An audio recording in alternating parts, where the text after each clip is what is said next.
Eh bien, nous allons commencer. Comme vous le voyez, je suis dans le musée, dans les salles du musée du domaine royal de Marly, qui nous accueille pour cette présentation. Et je vais passer la parole pour commencer à Géraldine Chopin, la directrice du musée. Et nous allons retrouver dans un instant le président du musée, Lydia Etouatine, à qui je vais lancer la caméra pour qu'il puisse nous rejoindre. Et vous pouvez aussi réinstaller votre son. On va vous entendre dans un instant. Géraldine Chopin. Bonjour, bienvenue pour la première visioconférence qui a lieu au musée, donc à l'initiative des amis pour la présentation de la revue malheureusement qui n'est pas possible de présenter en présentiel comme on dit aujourd'hui. Eh bien, écoutez, je laisse la parole au président du musée qui va faire à chacun d'entre vous un petit mot d'accueil. Alors, les quelques mots que je voulais dire, c'est je me représente en fait très bien cette collection, puisque Annie Catillon, avec gentillesse, m'avait envoyé donc le numéro 13 après mon élection, peut-être dans l'idée que je m'achète toute la collection. Bon, donc je l'ai lu avec plaisir. Le chapitre actualité portait à ce moment-là sur la rénovation du musée. Comme vous savez, le virus est invité, reportant un petit peu la réalisation de nos projets. Bon, ce que je voulais vous dire, c'est que l'équipe du musée et donc nous, les élus, nous sommes déterminés donc à réussir le redémarrage du musée. Bon, donc effectivement, à défaut de pouvoir aujourd'hui vous accueillir physiquement au musée, je vous remercie de votre aide encore cette année et je vous félicite pour ce numéro 14. Voilà. C'est tout. Merci. Moi, j'en profite pour vous communiquer une petite actualité. C'est que donc, le musée est encore fermé et que nous allons mettre en place à partir de la semaine prochaine une sorte de boutique en ligne. Alors, il n'est pas encore possible d'acheter les articles de la boutique en ligne sur Internet. En revanche, depuis le site Internet du musée, vous pourrez voir les articles à vendre et puis nous adresser une commande qu'on vous invitera à venir récupérer. Donc ce sera le vendredi après-midi. Voilà. Et du coup, maintenant, je laisse la parole à Bruno qui va nous présenter le numéro 14 de la revue. Merci. Nous allons bientôt aussi accueillir Annie. Ce 14e numéro, pardon, c'est plus de 1000 pages que nous avons éditées et une centaine d'articles. Je veux dire que je suis assez heureux de vous présenter ce 14e numéro en 2020. Alors, la revue n'existerait pas évidemment sans le soutien de l'association et d'Annie en particulier, qui a été un soutien très fort pour convaincre, sans véritable difficulté à vrai dire, le conseil d'administration, mais enfin, qui avait emporté l'adhésion de tous pour que nous puissions lancer le premier numéro, ce qui n'était évidemment pas du tout garanti. Cet album photo rédigé par Géraldine Chopin, comme vous le voyez à l'écran, qui a fait toutes les notices de présentation, des œuvres acquises avec l'aide, avec la participation, avec le soutien de l'association depuis une vingtaine d'années. Et cet album que nous avons publié au mois de juillet dernier, vous le trouverez au musée ou évidemment vous adressant directement à l'association. D'abord, je m'adresse aux amis. Je pense qu'on est une quarantaine à écouter. J'entends des bruits bizarres. Effectivement, c'est la première fois qu'on travaille avec ce lien nouveau du 21e siècle que beaucoup d'entre vous ont sans doute déjà utilisé, je le pense. Mais en tout cas, au sein de l'association, eh bien, c'est la première fois qu'on se retrouve sur image et qu'on partage un moment ensemble pour découvrir le numéro 14 de Marly Art et Patrimoine. Et à travers ce numéro 14, on va découvrir beaucoup du château de Noisy, qui était pas loin de nous, de Marly, dans la forêt, et qu'on connaît très peu. Et c'est pas moi qui vais vous en parler, puisque vous aurez la revue et Bruno va vous en parler tout à l'heure.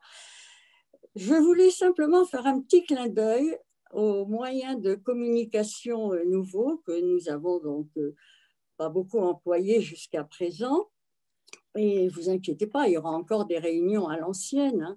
Mais je voulais vous dire que Marly était quand même pionnière sur le plan de la communication. Parce que je fais un peu d'histoire là.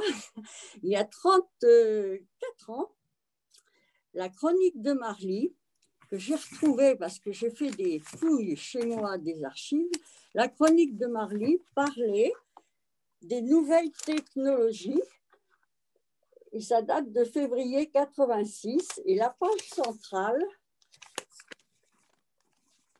était sur, je pense que vous voyez à peu près, enfin dans le bon sens, Marly se lance sur les nouvelles technologies. Voilà. Alors, je voulais vous dire que, voilà, c'était un petit clin d'œil vis-à-vis de l'histoire. C'est aussi un peu notre histoire, puisque ça date de 34 ans.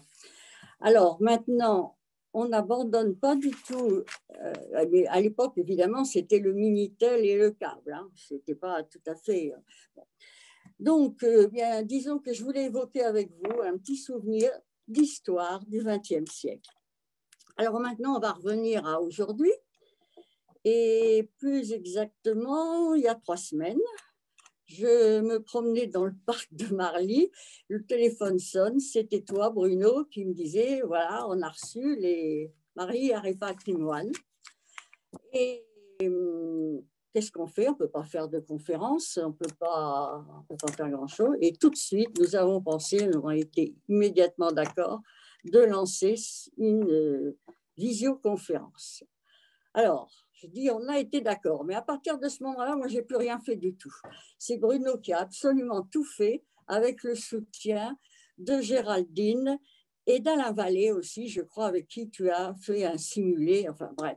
Géraldine, vous la connaissez tous. Je pensais qu'elle parlerait avant moi. Alors, mais je pense que tout le monde connaît Géraldine, qui est notre directrice, enfin, qui est la directrice du musée du domaine royal, et avec qui nous travaillons maintenant depuis pas mal d'années, en tout cas avec beaucoup d'efficacité et d'amitié, disons, ce qui est pour moi deux choses essentielles. Merci Géraldine d'être encore une fois avec nous et d'avoir travaillé avec Bruno. Et je voudrais remercier aussi Alain Vallée, donc, qui est notre responsable un peu informatique et responsable de notre site. Et donc, merci à Alain aussi pour ce travail que tu fais. Je crois que cette conférence se retrouvera dès demain, sur notre site. Alors, donc, qu'est-ce que je voulais encore vous dire? J'ai aperçu d'ailleurs dans les visages aussi Lidéric Vatine, qui est le président du syndicat intercommunal. Je le remercie vraiment beaucoup de participer à cette première expérience. Et qu'est-ce que je vais encore vous dire? Vous voulez que je vous dire qu'on n'oublie pas les anciennes méthodes. On a beaucoup d'idées encore sur l'année 2021. Ne vous inquiétez pas, on se retrouvera avec beaucoup d'amitié à travers des visites de villes. Il y a 3 voyages qui sont programmés. Donc, nous aurons beaucoup d'autres occasions de nous rencontrer. L'important, c'est de garder le moral. Et je voudrais encore remercier pour cela Bruno pour l'énorme travail bénévole que tu fais depuis de nombreuses années et toujours avec le sourire et avec passion. Et je voudrais que chacun de nous puisse garder aussi cette amitié, cette passion que tu sais vivre toi. Merci. Merci Annie pour ces mots très agréables, évidemment, à entendre. Je vais poursuivre la présentation de la revue. Je te remercie et j'enlève ta caméra. On se retrouvera peut-être en fin de réunion, si tu le souhaites. Le numéro de cette année est consacré à Noisy. Petite présentation, puisque la revue Marly Art et Patrimoine peut, de premier abord, ça peut surprendre, voilà, de s'intéresser à Noisy. Alors, le thème de cette année, je l'ai choisi évidemment d'abord parce que c'est un thème sur lequel je travaille personnellement, évidemment, depuis bientôt 4 ans, en raison des fouilles archéologiques que nous y menons. Mais il y a quand même des bonnes raisons de faire le lien entre Marly et Noisy. Je le présente dans un éditorial, une fois n'est pas coutume aussi, historique extrêmement fort qui unissent Marly qui peut surprendre, c'est que les deux parcs se trouvaient à moins d'1 kilomètre l'un de l'autre. Et d'une certaine manière, se trouvent toujours, évidemment, 1 kilomètre l'un de l'autre, si on veut bien tenir compte des limites historiques de ces deux parcs qui étaient au-delà des limites actuelles. Sachant que le parc de Noisy, l'ancien parc de Noisy, lui, est totalement intégré dans la forêt de Marly. Ces liens ont été extrêmement forts pendant une centaine d'années, 150 ans, disons.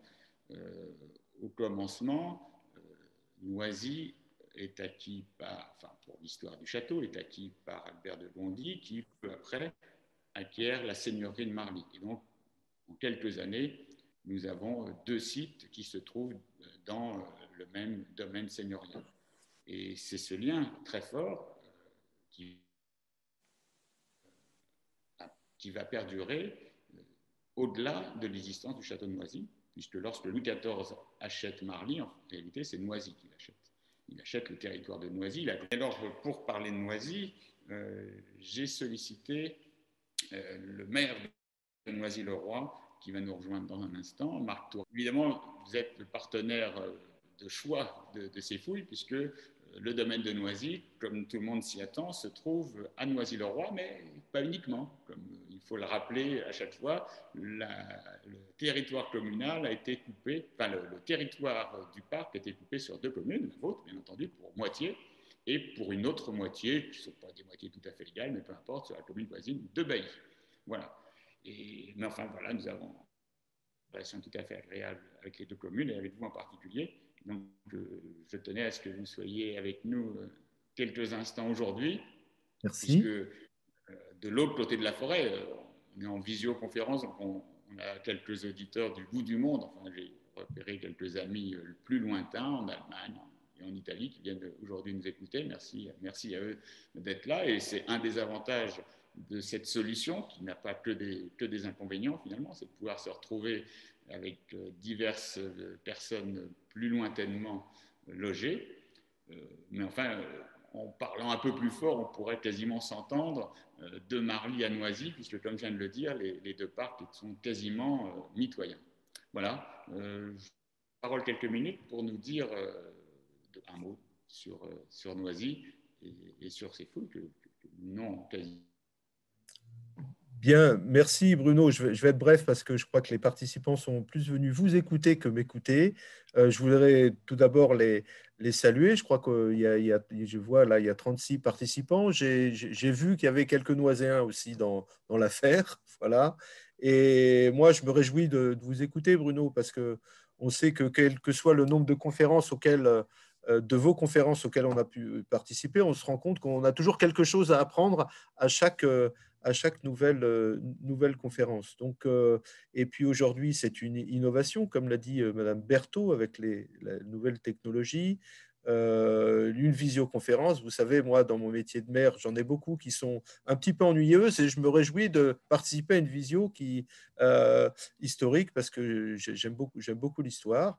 Et on parlait d'innovation.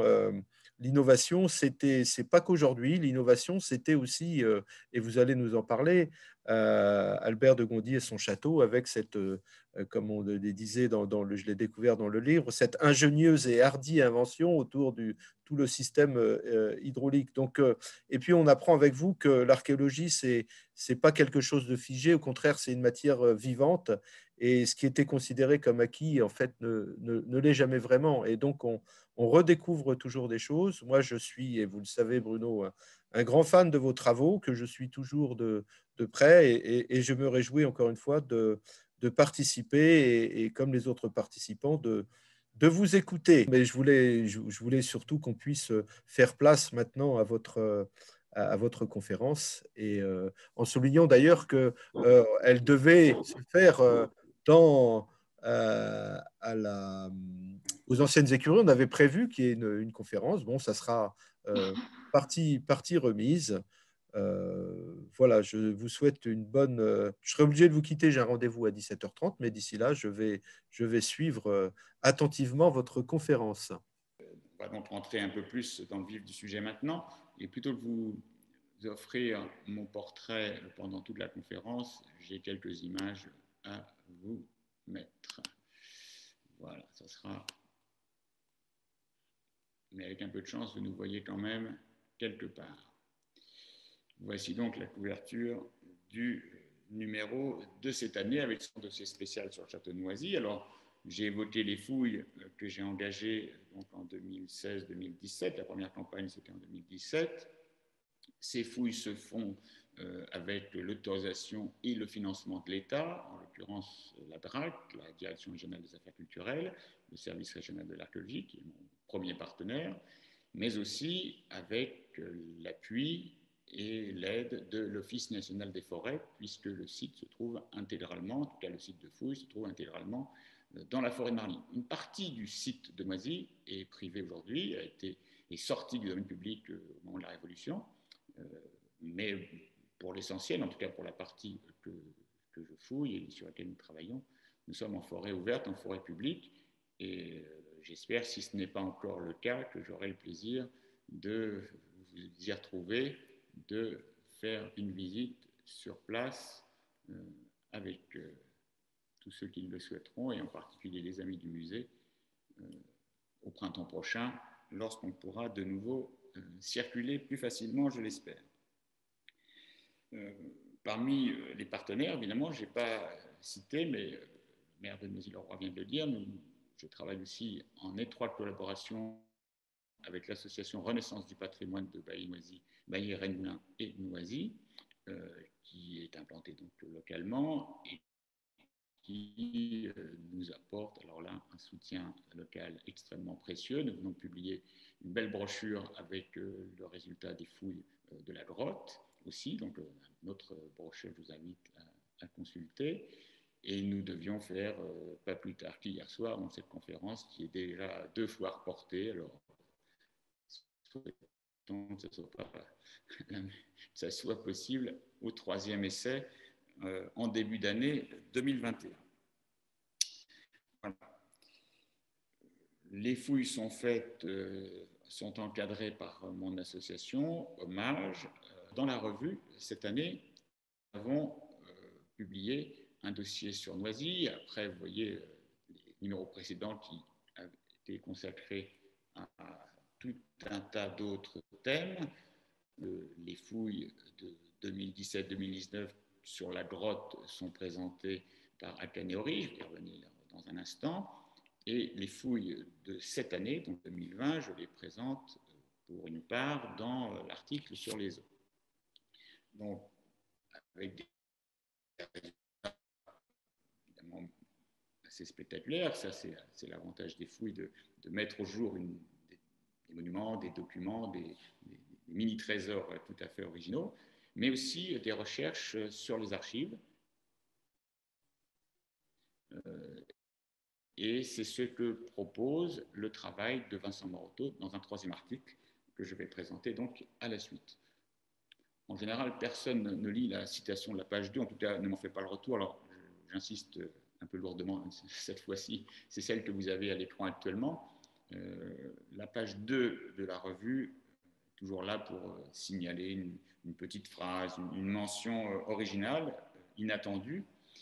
Ce que François Bernard Boulin dit autour de 1732, ce château avait près de 150 ans l'ornement du pays, le pays étant évidemment Noisy et ses environs.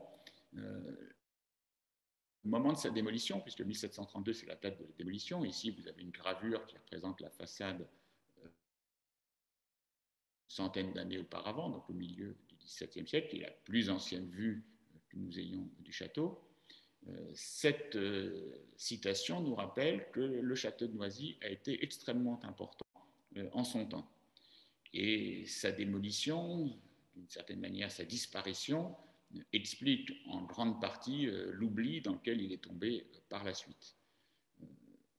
Ce fut quand même un château royal, puisque Louis XIV l'a acheté, mais il n'est pas de construction royale. Il devient royal en entrant dans le domaine royal à la fin du XVIIe siècle, et c'est Louis XV, c'est sous Louis XV, et Louis XV qui décidera sa démolition.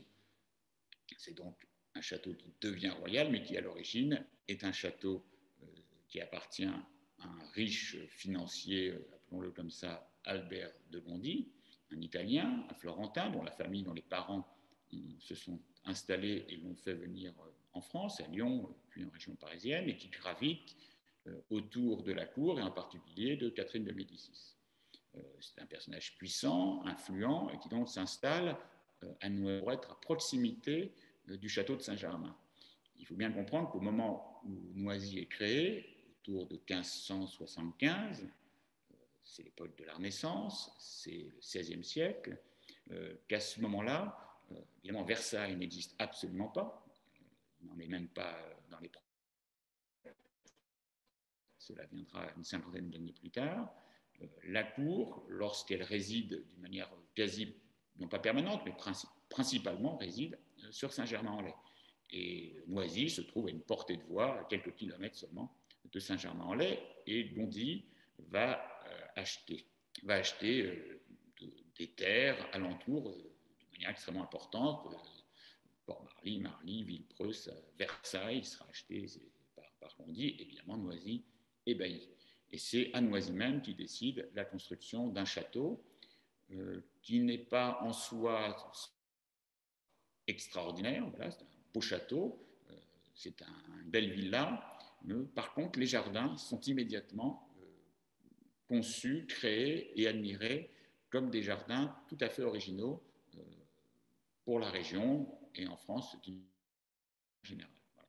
Et c'est du côté des jardins que les regards se tournent pour remarquer une originalité, une création qui fait de Noisy en son temps l'un des plus beaux sites, l'un des sites les plus intéressants de la région. Et c'est en partie ce que nous allons essayer de montrer.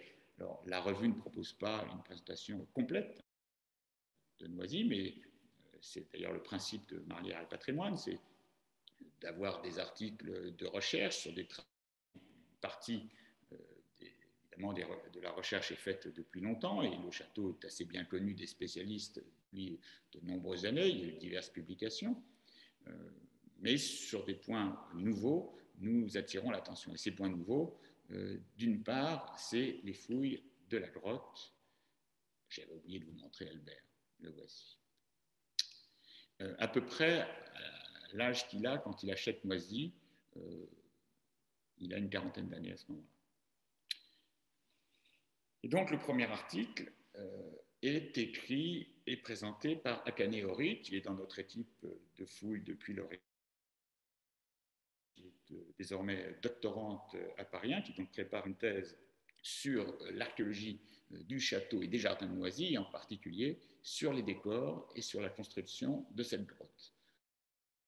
Alors, vous voyez ici épars quelques-uns des vestiges qui ont été retrouvés, et le travail qu'il a fait, qui est tout à fait intéressant, qui a déjà été remarqué dans un mémoire de M1 l'année dernière et de M2 CD, de Master 1 et de Master 2, un très bon travail, et qui lui permet donc de continuer en thèse. Et dans le travail qu'elle nous présente ici, qui est donc son travail de master, en tout cas une partie, parce que vous doutez bien que la revue n'a pas le nombre de pages pour publier des mémoires évidemment complets, mais enfin, chercher une partie tout à fait remarquable, c'est la restitution des décors de la grotte. Dans la fouille, nous avons trouvé évidemment quelques vestiges en place qui sont absolument admirables. Dans les parties les plus basses, de l'ancienne grotte. Quelques parties effondrées, de belles conséquences, mais pour beaucoup, évidemment, c'est ce que vous voyez en photo ici, des éclats, des fragments, des morceaux voilà, extrêmement abîmés. Mais grâce à la documentation, grâce aux indices que la fouille peut nous apporter, des indices de stratigraphie, la manière, l'endroit où on les trouve, la position de différents vestiges, mais évidemment, nous sommes largement aidés de la gravure qui est présentée ici en bas à gauche de l'écran, en tout petit bien sûr, je ne peux pas le mettre beaucoup plus gros, mais cette coupe de Marot, du milieu du XVIIe siècle, nous montre avec à la fois peu et beaucoup de détails, peu de détails parce qu'évidemment les vestiges eux-mêmes sont beaucoup plus précis et beaucoup plus fins, une gravure d'une vingtaine de centimètres, voilà, donc le graveur, malgré tout son talent, ne peut pas dessiner des détails microscopiques. Nous avons le décor des niches donc, qui a été remonté en haut à droite. Le dessin s'appuie à la fois sur les vestiges et sur la gravure elle-même, mais c'est valable pour à peu près toutes les parties. C'est ça qui est remarquable, c'est que bien que la fouille soit loin d'être terminée, la fouille de la grotte, nous avons fouillé, je ne sais pas, entre le quart et le dixième, ça dépend de quoi on parle, du volume ou de la surface de cette grotte, finalement une partie relativement réduite, malgré donc une recherche qui n'est pas totalement achevée, nous avons pu, et Akane Hori en particulier dans son travail de dessin, c'est très, très clairement montré, notamment là en bas à droite, où elle a reconstitué les motifs de la voûte du salon central à partir de finalement très peu de vestiges. C'est un des endroits que nous avons le moins fouillé pour l'instant. Nous avons en bas à gauche les modèles des voûtes des le vestibule d'entrée à droite et le vestibule intermédiaire à gauche, où les fragments sont là extrêmement nombreux. Alors, évidemment, on est aidé quand même, heureusement, par un décor avec beaucoup de symétrie, beaucoup de régularité, sans quoi, évidemment, ce serait totalement impossible de restituer quoi que ce soit. Donc, il faut évidemment un peu de géométrie, un peu de régularité pour pouvoir compléter les parties manquantes. Et puis cette gravure qui nous prévient, sachant que malgré tout, les vestiges eux-mêmes portent la configuration de la voûte et nous auraient certainement pas permis d'en comprendre globalement la structure. Évidemment, les hauteurs, les dimensions précises, enfin, c'est pas la peine d'inventer ce qu'on sait déjà, donc grâce à la documentation. Nous sommes aussi aidés par la description de Boulin, que j'ai montré en citation tout à l'heure, qui apporte des éléments de description, évidemment en apparence disparus. Quand on se promène dans la forêt, on n'en voit quasiment plus rien, enfin, sur le terrain. Sur les 6 mètres environ de hauteur du rez-de-chaussée, puisque l'étage était totalement différent, il n'était plus finalement une grotte, c'est le pavillon de la grotte avec une grotte au rez-de-chaussée puis un étage de salon qu'on ne connaît pas bien pour l'instant, dont on n'a pas retrouvé de vestiges dans la fouille, mais j'espère bien qu'on les retrouvera un jour.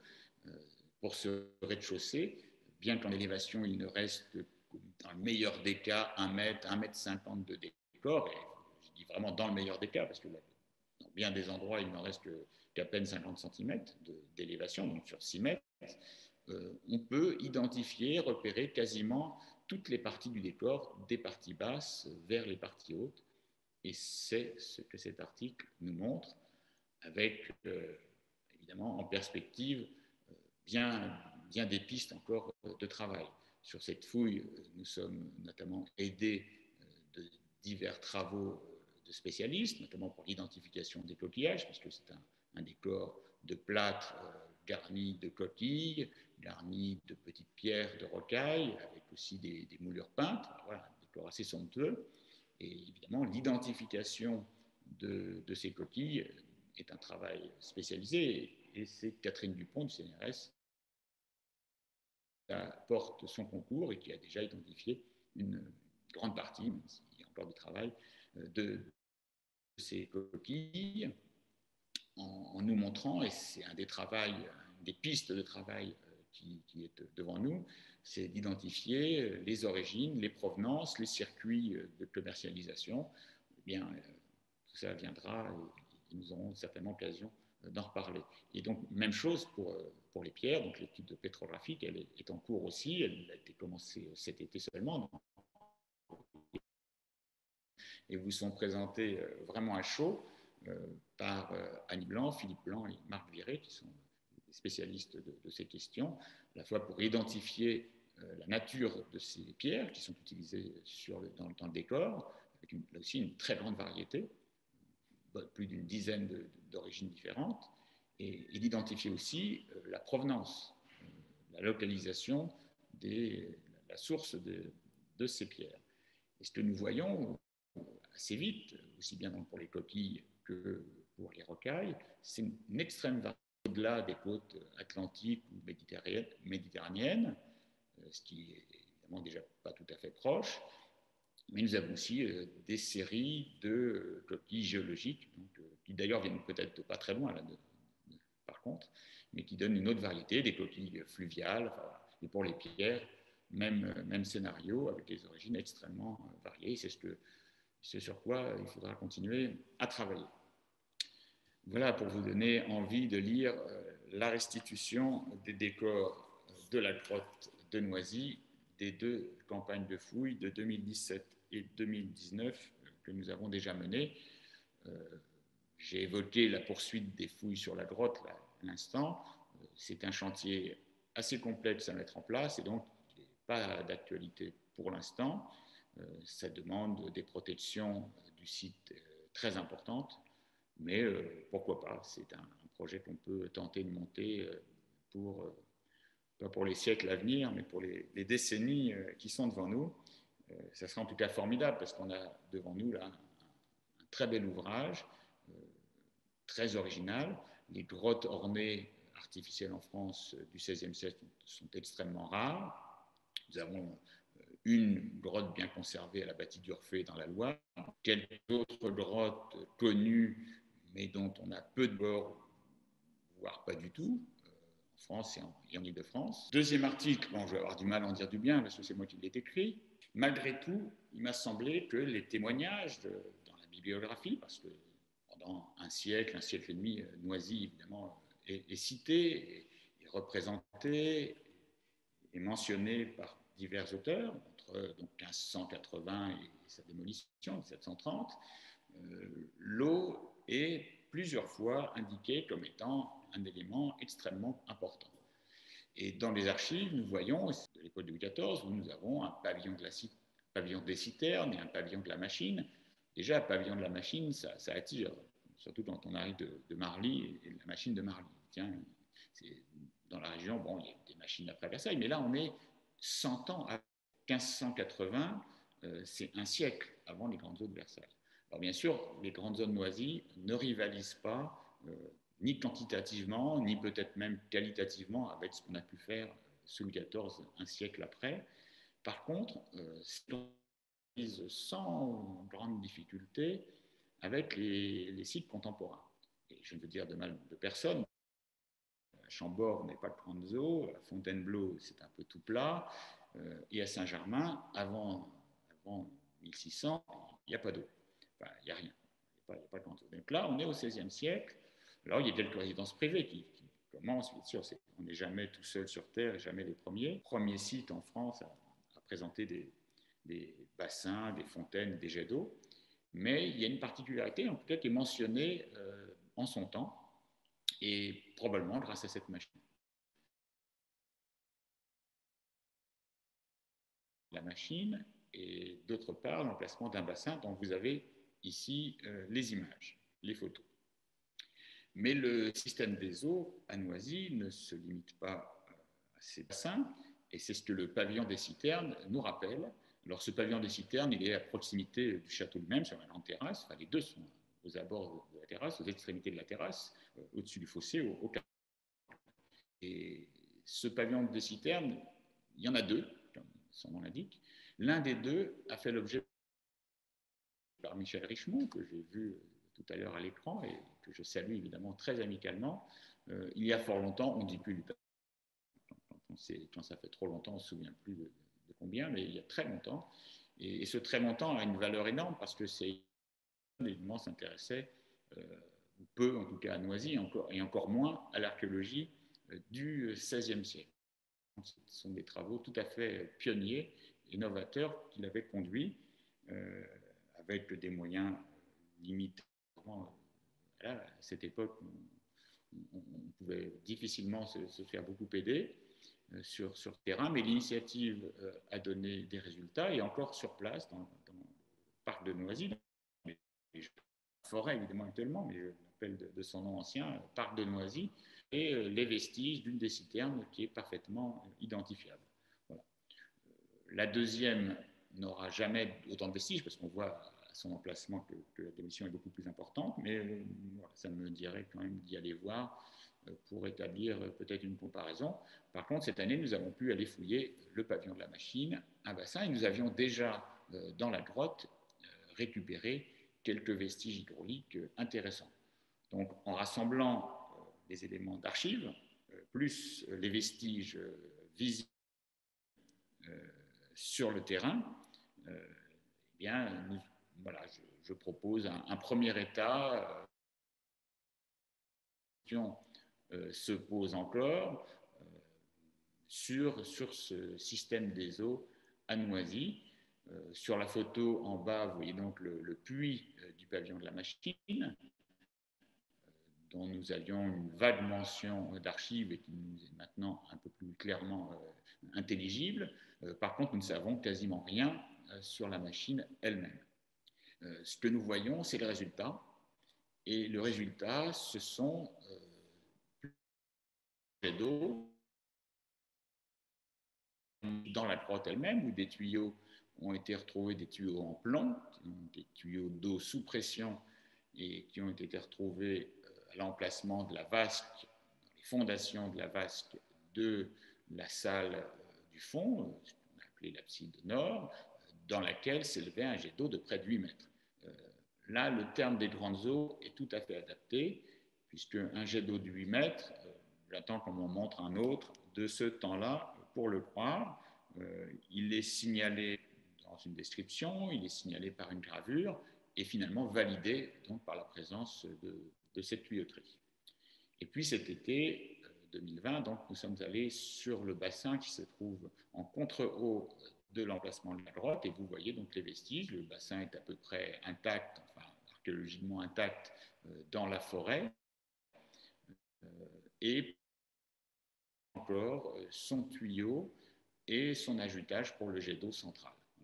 Donc ça, c'est un élément tout à fait important et remarquable du système des eaux que nous avons trouvé cet été. Et donc, j'en fais un bilan dans cet article. Le troisième a été écrit par alors, de la revue, mais plus généralement, évidemment, les connaisseurs de l'histoire de Versailles le connaissent bien. Excellent chercheur, donc je suis toujours très fier quand il accepte de publier dans notre revue. Il est archiviste paléographe, c'est-à-dire chartiste, il est directeur des archives départementales de Rouen, de Seine-Maritime, actuellement, le meilleur spécialiste, et qui a étudié de très près les archives, notamment celles concernant l'acquisition du domaine royal. Donc Vincent Marotto, qui a une connaissance extrêmement fine des questions et de droit sur la région autour de Versailles, nous propose une présentation du propriétaire entre la famille Gondy et Louis XIV. C'est donc le financier François Bossuet, qui était donc baron de Marly, et je prends le titre à l'envers, pardon, châtelain à Noisy, comme il nous dit, et baron de Marly, puisque comme je vous l'ai dit, Gondy, Albert de Gondy avait acheté et donc unifié les deux seigneuries. Et ça m'intéressait beaucoup qu'il nous publie ce texte, parce que on connaît relativement bien maintenant par Albert de Gondy, même si évidemment on continue à chercher ici ou là pour préciser les choses. On sait que Louis XIV achète. Voilà. Et pourquoi? Et c'était vraiment la question qui m'intéressait et qui m'a beaucoup intéressé en le lisant. C'est François Bossuet, vous connaissez son neveu, l'évêque de Meaux, mais ce n'est pas lui. Pourquoi ce personnage est Noisy? Qu'en fait-il? Il y a mené quelques travaux et c'est pour ça que je présente là les deux images, les deux principales d'ailleurs vues que nous ayons de ce château et que Vincent Maroteau publie ou republie. C'est des images évidemment assez connues, mais là en parallèle, nous voyons les quelques transformations de façade qu'il a fait, assez réduites, mais il a modifié avec un escalier, avec, vous voyez, la lucarne centrale pour y apposer ses armes. Voilà, donc il s'est véritablement installé dans cette demeure. Il y a fait quelques travaux, nous avons quelques archives là-dessus pour suivre ce qui s'est passé. Mais voilà, pourquoi Louis XIV lui achète? Que s'est-il passé? Alors, c'est presque un roman d'aventure, enfin, c'est tout à fait passionnant à lire, comment ce pauvre Bossuet a fait faillite, sachant que voilà, il meurt un an ou deux avant la vente, mais enfin, c'est quand même une conséquence directe de sa faillite qui est liée au procès de Vaux-le-Vicomte. Donc, bah, je vous laisse suivre ces péripéties. Ce serait bien dommage de vous en raconter plus en détail. Voilà. Voilà donc la présentation des trois articles qui font le corps de la revue, mais comme chaque année, Marly Art et Patrimoine consacre une part variable, une part importante, qui varie selon les années, à l'actualité de la recherche, à l'actualité du patrimoine. Et c'est d'ailleurs, je ne sais pas si c'est évident pour tout le monde, mais celle-là évidemment, au moins pour moi, et ce sont quand même deux choses bien différentes. L'une qu'on ne maîtrise plus, c'est la connaissance du passé, enfin qu'on ne maîtrise plus, qu'on ne peut pas modifier.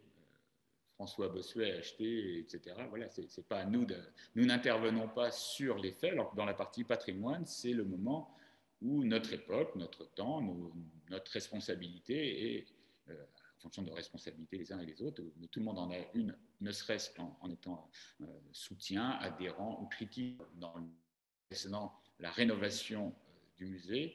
Nous sommes là maintenant, le musée du domaine royal de Marly, qui a de nouvelles couleurs, disons, depuis peu et qui va reprendre vie dès la fin du confinement. Et donc le musée, évidemment, est un acteur majeur de la vie patrimoniale sur Marly. Et puis, écoutez, on va faire le point des 5 articles présentés dans cette revue d'actualité. Mais la première, concernant directement le musée, les 2 premières concernant directement le musée, je vais repasser la parole à Géraldine Chopin immédiatement. Voilà, alors, c'est vous qui nous présentez donc l'article dont vous êtes l'auteur pour le premier. Oui, alors cet article, il parle d'une acquisition que le musée a réalisée. C'est celle d'un portrait d'Arnold de Ville, donc le maître d'œuvre de la machine. Et donc c'est un portrait qui n'était pas connu, qui a ressurgi sur le marché de l'art durant le printemps. Arnold de Ville était connu, c'était celui qui est encore aujourd'hui conservé au château de Modave, dû à Jean-Baptiste Santerre. Et ce portrait, que le musée a acquis auprès d'une galerie parisienne, est également à Santerre. Donc il a été acheté avec un montage financier. Le musée, bien sûr, a payé à cette acquisition, ainsi que les amis du musée qui ont répondu à mon appel. Et nous avons pu également obtenir le soutien financier de Suez CEOP, ainsi que d'Aquavesc, qui sont quelque part les machines de Marly vers lesquelles je m'étais tournée naturellement. Donc c'est un portrait qui sera visible à la réouverture du musée. Il sera donc présenté en permanence dans enrichissement parce que nos collections relatives à la machine de Marly, pour l'heure, sont composées essentiellement de maquettes, de souvenirs et de nombreux arts graphiques. Donc, ce sont des œuvres qui sont particulièrement sensibles à la lumière, qu'il faut faire tourner, qui sont en noir et blanc, il faut bien le dire. Et donc, ce portrait de Deville va donner un peu de couleur dans notre espace muséographique. Et puis aussi, l'intérêt de ce portrait, c'est que nos collections ont un aspect relativement technique. Ici, on aura quelque chose qui humanisera la machine en livrant donc les traits de... Donc ça, c'était pour la nouvelle acquisition du musée. On peut enchaîner sur une autre page d'actualité, alors qui concerne un article qui n'a pas été écrit par moi, mais par deux restauratrices qui ont réalisé un travail de conservation-restauration sur un bien du musée. Ce bien, il avait été présenté dans une revue précédente, ça devait être le numéro de 2017, donc ça doit être MAP 11. Bon, c'était une commode présentée dans la revue Actualité, puisqu'elle a été acquise relativement récemment, à la fin de l'année 2016, quand le musée venait de fermer à cause de l'inondation qui l'a touché. Et donc, nous avons pu acquérir, grâce au soutien des amis encore, cette commode qui est estampillée de l'ébéniste François Mondon et qui avait été livrée à Marly pour décorer l'appartement des filles de Louis XV. Une commode 18e, on est vers 1745, comme le montrent, alors bien sûr, les archives, notamment l'inventaire du garde-meuble à Marly, mais également les poinçons portés par les ornements en bronze. Et vous voyez là sur le diaporama un petit C frappé d'une couronne, donc un poinçon qui a été utilisé pendant 3 ans. Alors il est très pratique ce poinçon parce qu'il permet de dater à 3 ans près un objet qui le porte. Et puis il a disparu de la circulation parce que ce poinçon, c'est comme une vignette, c'est une taxe. Les gens ont râlé, il a été supprimé. Et cette commode, lorsqu'elle a été acquise par le musée, eh bien, il était prévu, bien sûr, de la présenter dans le nouveau parcours quand le musée serait rénové et réouvrirait ses portes. Et pour eh bien, souligner la qualité de cet objet, eh bien, nous l'avons fait restaurer. Mon point de vue était que lors de l'acquisition, l'œuvre était plutôt saine. Il y avait surtout de très visibles des éléments de plaquage qui soit manquaient, soit étaient soulevés. Et donc, on a fait appel à des restauratrices. Alors, je dis deux, parce qu'il s'agit d'une équipe avec de compétences. Donc, une équipe composée de Caroline Tifavong, qui est restauratrice spécialisée dans le bois, également dans les lacs, et de sa collègue Rima Atahet, dont la spécialité est la restauration des métaux. Et donc, l'une, Madame Tifavong, est sur le bâti, la structure de la commode. Et donc, la restauration, elle a consisté à consolider les parties qui se soulevaient, et un plaquage qui commence à se soulever, c'est toujours un risque d'arrachement. Elle a réintégré également des éléments modernes, mais comme les pièces d'un puzzle découpées à la forme et repositionnées sur le meuble. Et le meuble, bien sûr, a bénéficié d'un nettoyage, voire d'un décrassage par endroits, ainsi que son marbre, dont l'article ne fait pas état. Cette commode, il a fallu traiter ces bronzes, donc ces bronzes qui sont contemporains de sa création. Et je me souviens que le catalogue de vente mentionnait qu'ils étaient encore recouverts de leur vernis or. Alors ça, c'était une erreur, puisque au moment de la restauration, c'est ça aussi l'intérêt d'une restauration, c'est d'en savoir davantage sur la mise en œuvre, la création de l'objet. Les observations qui ont été faites sur les éléments en bronze, eh bien, ont montré qu'il ne restait plus de dorure d'origine. Alors, donc, ce qui a été fait pour les bronzes, c'est d'abord qu'ils ont été nettoyés. C'est après ce nettoyage eh bien, qu'on a pu les éventuels restes d'eau dorure. Alors, vous voyez sur la page qui apparaît à l'écran, sur l'image qui est en bas à droite, eh bien, ce qu'on appelle un fantôme. Sur la commode, vous avez l'empreinte du bronze qui a été retiré parce que, bien sûr, on démonte un peu on retire les bronzes de la commode pour les nettoyer. Et ce qui est apparu, Ce n'est pas une trace d'insolation, ce n'est pas une empreinte. En réalité, c'est ce qu'on appelle un fantôme. C'est tous les produits de style mirror qui, au fil des années, ont été nettoyés pour astiquer les bronzes et qui, c'est un peu le mirror, c'est l'ami du restaurateur de métal, bien sûr, qui, en fait, sur le long terme, eh bien, finissent plus par enlever de la matière originelle et la dégrader que même s'ils entretiennent l'aspect brillant des objets. Donc, il a fallu décrasser les bronzes, retirer tout ce produit de nettoyage qui avait blanchi ou bien verdi. Et donc, c'est après cette étape qu'on a constaté qu'il y avait très peu de dorure. Alors, d'extérieur, les bronzes, qui sont en fait plus des laitons, eh bien, ont un aspect jaune, un peu doré. Et alors, le choix a été de ne pas restituer de dorure, mais en revanche, pour souligner la qualité de la ciselure, les reliefs des éléments, hormis bien quelques touches d'aquarelle alors, ont été posées sur certaines arêtes pour donner un peu de l'éclat à la coque. On sait parfaitement où se sont situées ces touches d'aquarelle dorée modernes pour peut-être un jour eh bien, revenir sur les choix qui ont été faits avec le musée et puis bien sûr le conseil des restauratrices.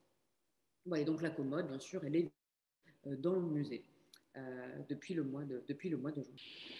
Je reprends notre affaire et bon, on approche de la fin de la revue. Je vous néanmoins les dernières notices d'actualité, celle-ci que j'ai présentée sur nous avons mené sur le site de la machine de Marly. Dans le numéro de l'année dernière, il y avait une première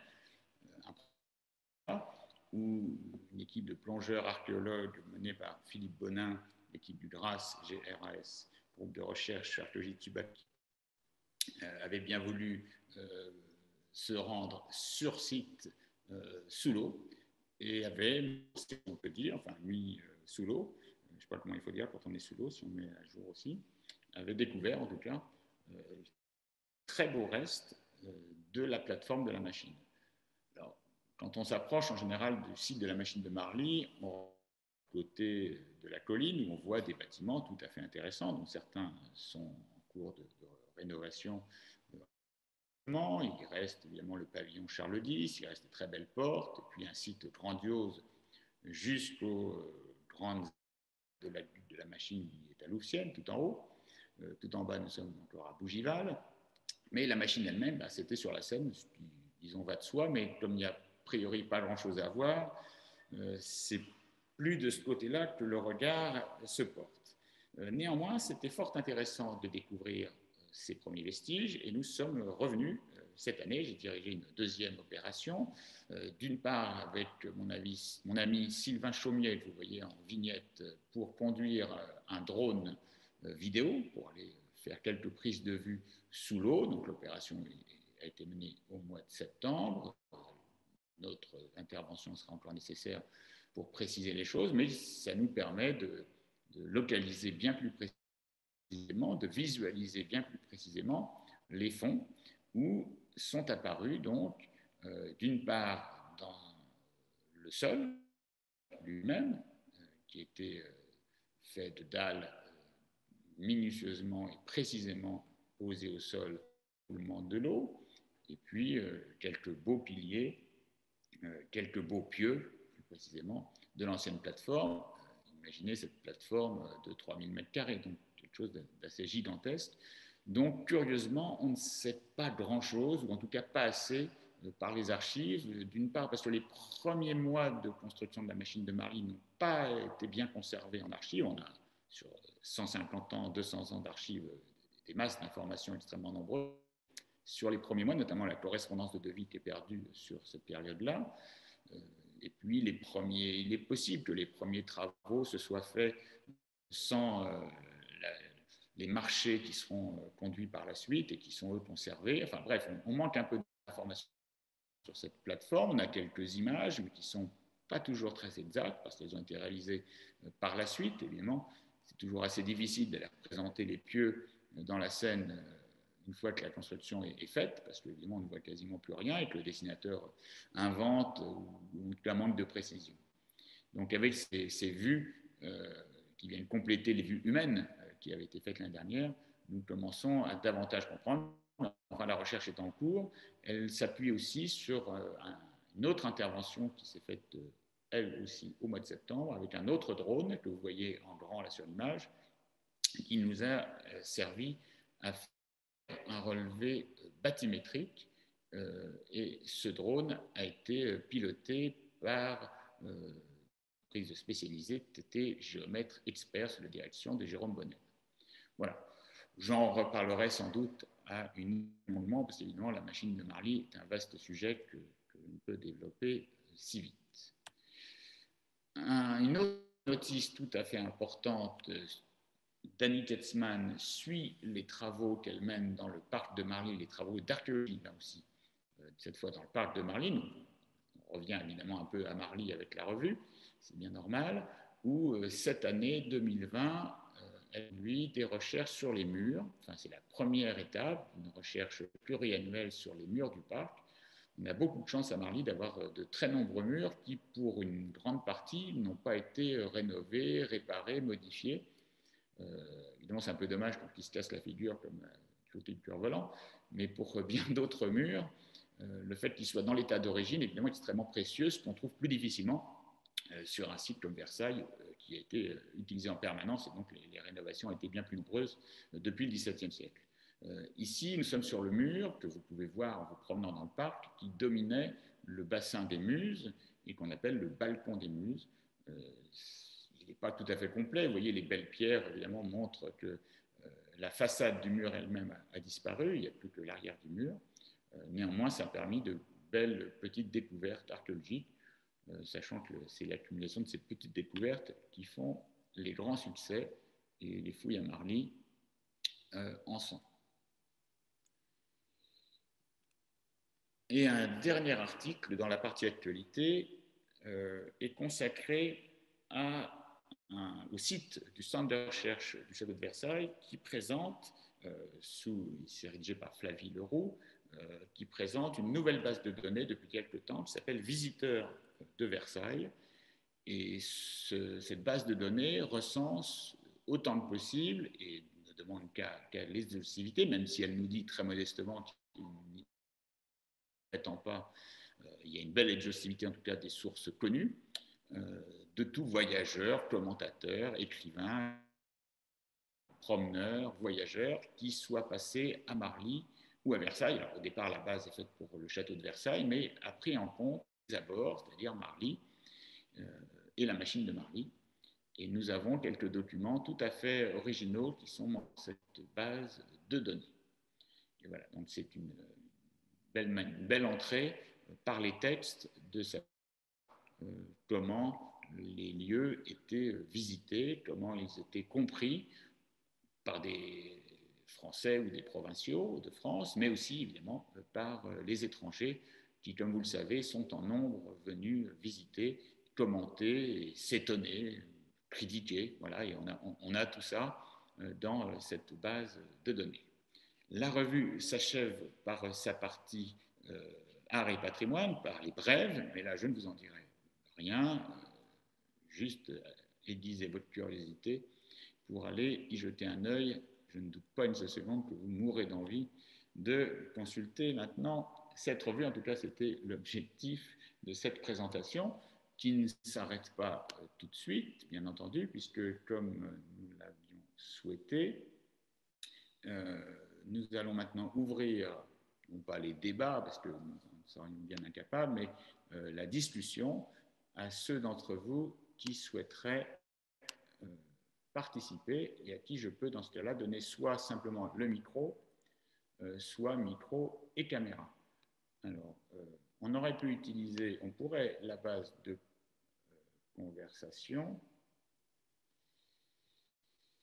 J'espère que vous entendez. Je vois que le son n'est pas parfait, mais là, je ne peux pas faire de miracle pour que vous m'entendiez mieux. Sauf peut-être à parler plus fort. J'espère que ce n'était pas trop difficile pour tout le monde.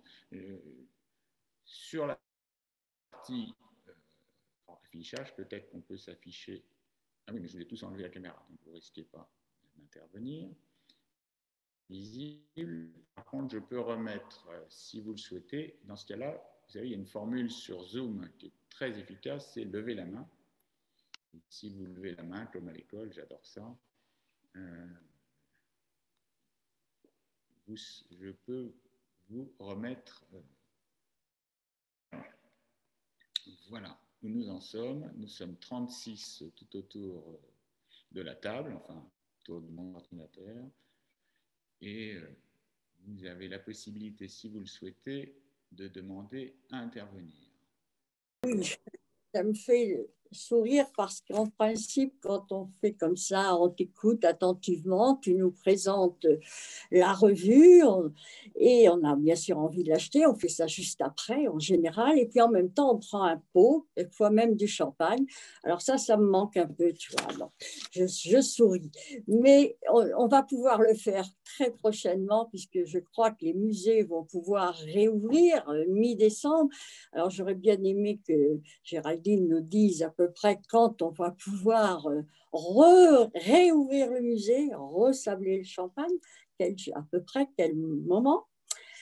Et puis en plus, je suppose que ce jour-là, on aura le fameux portrait d'Arnold de Ville dont Géraldine nous a parlé, car on s'est aussi, avec elle, pas mal battu pour être sûr d'avoir ce tableau qui marque quand même une histoire importante avec celui qui a construit la machine de Marly. Donc, deux rêves, sabler le champagne pour l'achat du tableau d'Arnold de Ville et puis pour la réouverture du musée. Je voudrais revenir aussi un tout petit peu sur ce que tu nous as présenté dans les revues qui sont sorties cette année, c'est-à-dire au mois de juillet. Ce n'était pas le meilleur moment, mais enfin, il n'y avait pas de bon moment cette année. Et c'était la promenade au musée. Et pour ceux qui ne l'ont pas vu encore, ou pas feuilleté, vraiment regardez-la. C'est une très jolie Oui, je l'ai revue. présenté quand tu n'entendais pas bien. Je l'ai Oui. présenté quand tu ne nous entendais pas. Ah, bah alors je ne vais pas insister, mais je veux dire, elle passe très bien comme un cadeau. Et comme on en arrive à la période des cadeaux, je vous assure que c'est regardé avec beaucoup de plaisir. Voilà, alors sinon, eh bien, je voudrais remercier tous ceux qui t'ont écouté aujourd'hui. Bien sûr que je te remercie toi en premier, mais je l'ai dit et je le redirai toujours. Mais je voudrais aussi dire à nos amis que si j'ai bien compris, grâce à toi et à Alain Vallée, cet après-midi va être sur notre site. Et je voudrais aussi que chacun d'entre vous, vous utilisiez ce site qu'anime donc Alain Vallée et que vous puissiez, ça soit un moyen aussi pour nous de communiquer, même si on ne peut toujours pas se voir des visus, enfin presque, mais utilisez vraiment le site, il est très bien fait et ça devrait être pour nous aussi une occasion de partage. Voilà, merci à toi Bruno, merci à Géraldine, à ceux qui t'ont aidé autour de toi et puis ben, à bientôt. Peut-être pas pour Noël, je vous enverrai un petit mot à tous avant. Merci. Merci. Merci Annie. Écoutez, j'ai vu aucune main se lever et je vois quand même une question de Chantal qui me demande, alors je vous la relaye parce qu'elle l'a envoyée en privé.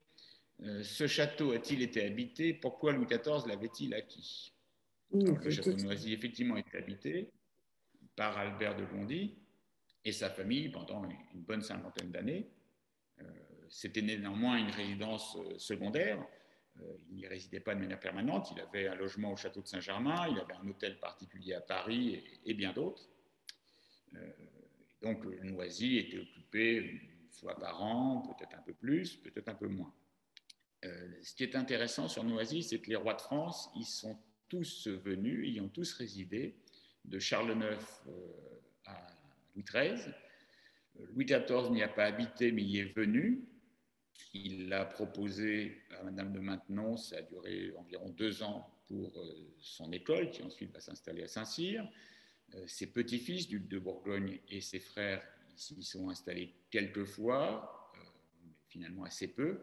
C'est-à-dire qu'il ne manquait pas non plus de résidence, voilà, pour loger, pour faire la fête. Et puis ensuite, plus rien. Voilà. Donc, alors, pour ce qui est de l'acquisition, pour répondre à la deuxième question, l'acquisition de Noisy est liée à l'agrandissement par Louis XIV de ses terres autour de Versailles, avec deux objectifs principaux, manifestement. D'une part, augmenter son parc de chasse, la taille du parc de chasse, et en second lieu, pouvoir développer son réseau hydraulique. Alors, je n'en ai pas parlé, pas le réseau hydraulique de Noisy, bien sûr, c'est tout à fait autre chose. Il y a un petit écho, je vais voir si je peux le retirer, mais ce n'est pas sûr.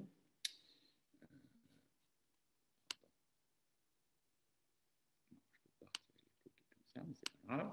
Et donc, sur les terres acquises par Louis XIV autour de Bailly, Noisy, Marly et du Trou d'Enfer, il a pu y construire le réseau d'eau bonnes à boire pour le château de Versailles et une partie du réseau pour alimenter les temps de Clagny et donc les jardins de Versailles. Donc je pense aussi, mais là c'est mon point de vue, qu'il souhaite aussi éliminer tout voisin un peu important sous cette fenêtre. Car il y a une co-visibilité entre le château de Noisy et le château de Versailles. Donc voilà, c'est une des raisons aussi d'éviter d'avoir un voisin trop important, trop riche sous ses fenêtres. Voilà, j'espère que j'ai répondu à votre question. Je n'ai pas évoqué d'autres machines hydrauliques avant Noisy, pour la simple raison que je ne connais pas, et que celle de Noisy est mentionnée comme étant une petite prouesse, en tout cas au début du XVIe siècle, vers 1605, par Matthieu, si je ne me trompe pas, l'historien. Et quand il en mentionne trois, dont je ne connais pas davantage les deux autres, l'une à Stein, au nord de Paris, vers le Bourget, l'autre pour Saint-Germain. Et là aussi, on connaît assez bien quand même les eaux du Châteauneuf, qui sont postérieures à Noisy, mais je n'ai pas connaissance d'une machine pour le Châteauneuf. Mais enfin, c'est une machine mentionnée par cet historien. Les eaux de Noisy provenaient-elles exclusivement du puits que tu nous as montré, ou y avait-il des sources captées? Ben, évidemment, c'est une belle question. Je n'ai pas évoqué ce point-là parce que c'est une recherche qui n'est pas faite. Je vous laisse cet été fouiller le réservoir de Noisy, qui se trouve à Noisy-le-Roi, tiens, pour le coup, en forêt actuellement, de l'autre côté de l'autoroute, ceux qui connaissent un peu les lieux. Donc, c'est un parc de 30 hectares, hein. C'est pas un petit jardin, le château de Noisy. Nous n'avons pas eu le temps de le faire, donc c'est reporté à l'été prochain, probablement. Et donc, il y a un réservoir. Et ce réservoir est un réservoir d'eau pluviale sur le sommet du plateau, mais qui, manifestement, suffisait, il fait une centaine de mètres de longueur, suffisait, par sa capacité, qu'on ne connaît pas pour l'instant, à alimenter le domaine. Pour les jets d'eau, c'est une question différente. Alors, voilà, est-ce que ça alimente? Il semble aussi que les citernes, c'est même certain d'ailleurs, avaient leur propre puits. Donc, l'alimentation citerne, qui est plutôt pour l'eau potable, enfin, normalement, ou pour les animaux, était indépendante, mais pour le réseau des bassins, on se soit satisfait d'un système avec réservoir d'eau de pluie. Par contre, pour fabriquer le jet d'eau, on voit donc un puits, et on l'attendait, on constate dans le pavillon de la machine. Un jet d'eau, évidemment, ça consomme beaucoup d'eau. C'est une des raisons pour lesquelles c'est complexe à mettre en place un système de jet d'eau. Et là, très probablement, qu'on utilisait l'eau puisée sous le pavillon de la machine. Évidemment, on n'en sait pas beaucoup plus. Là, je suis dans le constat. On a un puits, a priori, c'est pour puiser de l'eau. Écoutez, y a-t-il, parce que pas abuser de cette première, il est 17h, c'est tout à fait raisonnable de s'arrêter. Rendez-vous d'une manière ou d'une autre. Oui, j'ai vu que le Canada nous écoutait, je l'ai signalé tout à l'heure avec Marie-Claude, merci d'être là aussi. Bruno? J'ai aperçu Sigrid tout à l'heure. Oui, Marc. Oui, j'ai plus l'habitude de travailler avec Teams. Là, Zoom, je ne vois pas où on lève la main. Donc, je voulais je voulais juste saluer parce que je vais devoir vous quitter, mais C'est pas grave. répondre aussi à ma façon à une personne qui demandait si le château avait été habité. Et donc, juste signaler à nouveau, mais vous l'avez fait aussi régulièrement, que les demoiselles de Maintenon ont habité Noisy, hein, pendant 3 ans. Et juste citer un passage de quelques secondes d'un article qui a été écrit il y a 50 ans par Auguste Nicler, vice-président du vieux Marly, et qui dit ceci, voilà. Louis XIV venait parfois à Noisy. Il arriva un jour sans se faire annoncer. La dame tourière, en voyant apparaître sa majesté, court partout en criant « Le roi, le roi !» tandis que celui-ci attend patiemment devant le portail. Voilà. Et donc, il y a toute l'histoire des jeunes filles qui sont très timides et qui n'osent pas regarder le roi. Et voilà, elles sont parties en juillet 1689 vers Saint-Cyr, qui a été choisi effectivement après Noisy-le-Roi. Voilà, c'était simplement une petite réponse. Il y a bien eu des habitants dans ce château de Noisy. Et voilà, je voulais vraiment vous remercier, Bruno. C'était vraiment et vous remercier parce que vous m'avez envoyé la revue et vous l'avez également dédicacée. Et voilà, c'est très intéressant. Et merci encore pour tous les travaux que vous faites pour faire renaître ce château, sa grotte et ses jardins. Un grand merci à vous. Bien, écoutez, on va clore sur ces remarques tout à fait sympathiques. Rendez-vous autant que possible entre nous visuellement dans le musée même dès la rentrée ou avant si possible, ou en tout cas en début d'année ou plus tard, et à diverses reprises. Le Zoom a aussi ses avantages, parce que, comme je vous l'ai dit, ça nous a permis aussi de rassembler quelques amitiés lointaines. Voilà, je vais suspendre l'enregistrement et fermer la session. Voilà, merci Géraldine d'avoir été là, merci de nous avoir accueillis dans le musée et j'espère pour une seconde opération un jour.